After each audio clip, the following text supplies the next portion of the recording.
belief has acquired almost sectarian connotations, and it hardly, as far as I can see, seems worthwhile having a name for something which scarcely enters my thoughts at all. For myself, as for many people, it's only in the light of such current controversies with regard to belief that I've found myself willing to explicitly articulate my disbelief.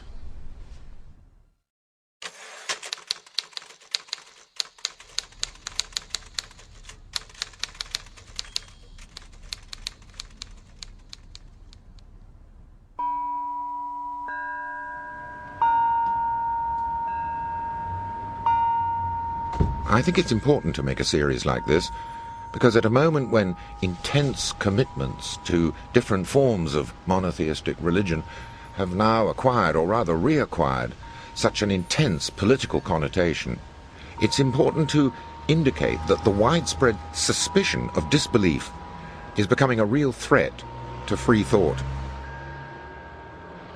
It isn't as if atheism were a small religious sect.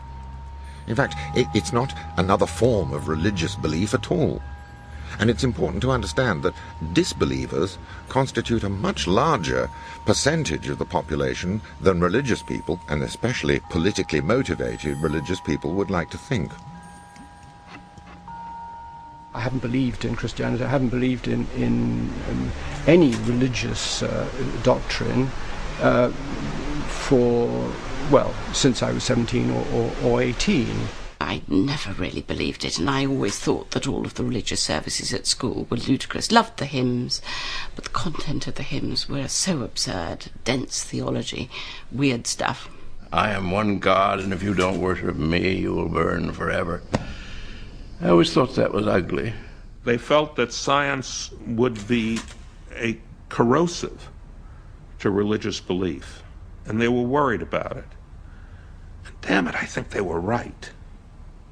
It is corrosive of religious belief, and it's a good thing too. I remember sort of trying hard to keep up with it, going to some sort of religious meeting, and I just was sitting and listening to it. I thought, this is a load of rubbish. I just don't think this is true anymore.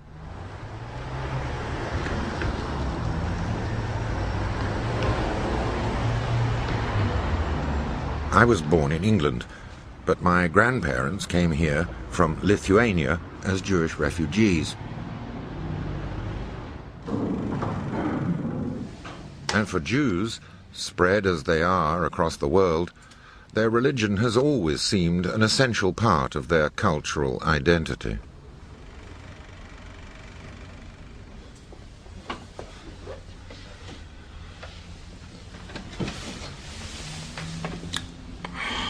Well, this is the first time in almost 60 years that I've visited a place of worship for anything other than sightseeing. And when I first came here, it was in the name of religion, though not with any religious motive on my part.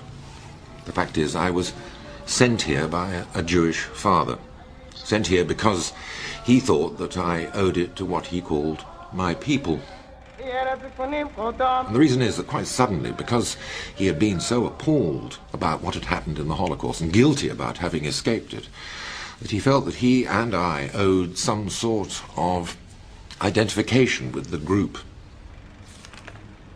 Throughout the war from 1940, at which time I was 6, until 1945 or 46, I don't really think that I knew or really understood that I was Jewish.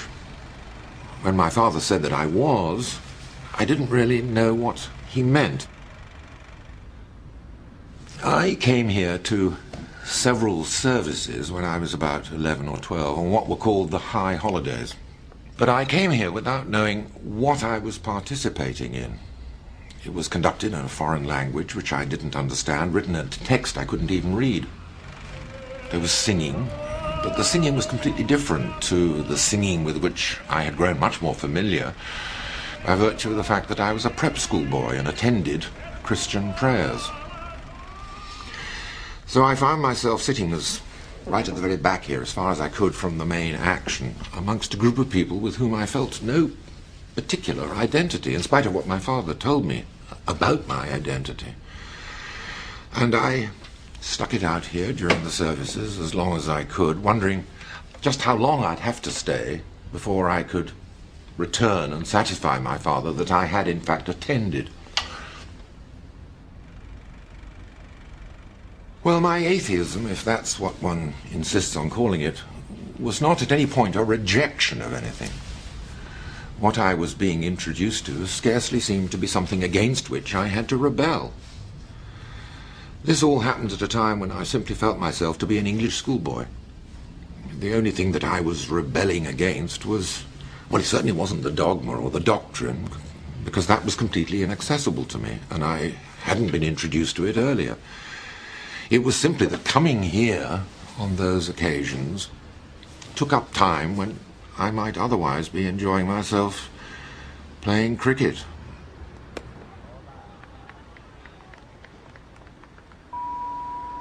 And to be honest, I didn't feel alone in this. I suppose there were lots of boys for whom religion, Christian or Jewish, must have meant something. But my closer friends and I spent no time at all thinking about gods of any kind.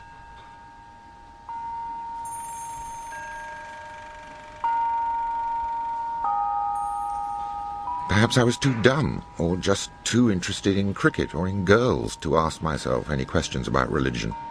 If I had not been, I might have inevitably asked myself questions that have troubled skeptics and unbelievers for as long as men and women have been skeptical or have lacked belief. Is there really no God? And if there really is no supernatural dimension to the universe, why have so many people throughout history and in so many different cultures thought there was?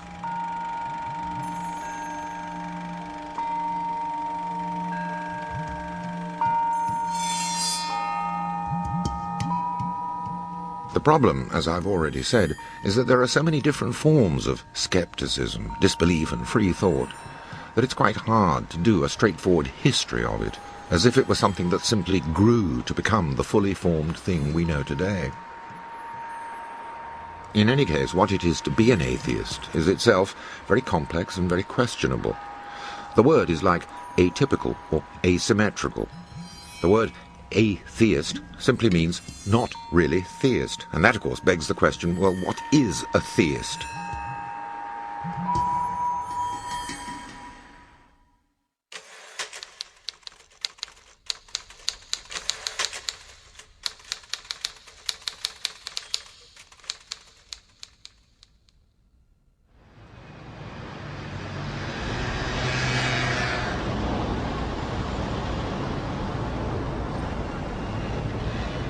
Oddly enough, it's quite difficult to find a simple, straightforward history of atheism on the religious shelves of your local bookshop.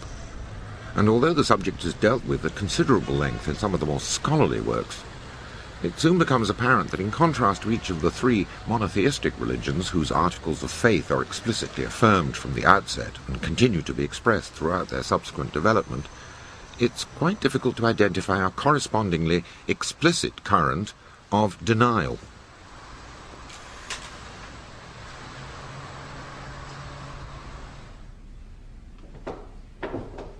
In the case of Christianity, for example, for more than 1,000 years after its establishment, you'd be hard put to recognize an openly skeptical rebuttal of its supernatural claims. And that's hardly surprising when you consider the cruel penalties which were often inflicted upon anyone convicted of subversive disbelief.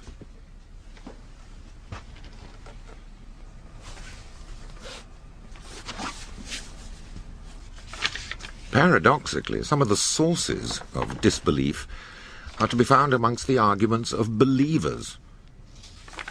It's important to understand that Christianity was constantly redesigning its own dogma, and theologians often formulated the most dangerously skeptical arguments in their effort to test the impregnability of their own faith.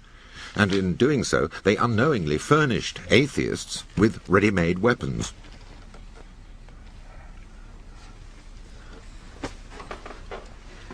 Now, what we're talking about here is disbelief. And that's a notion which presupposes something which it contradicts, in other words, belief. Because Well, in the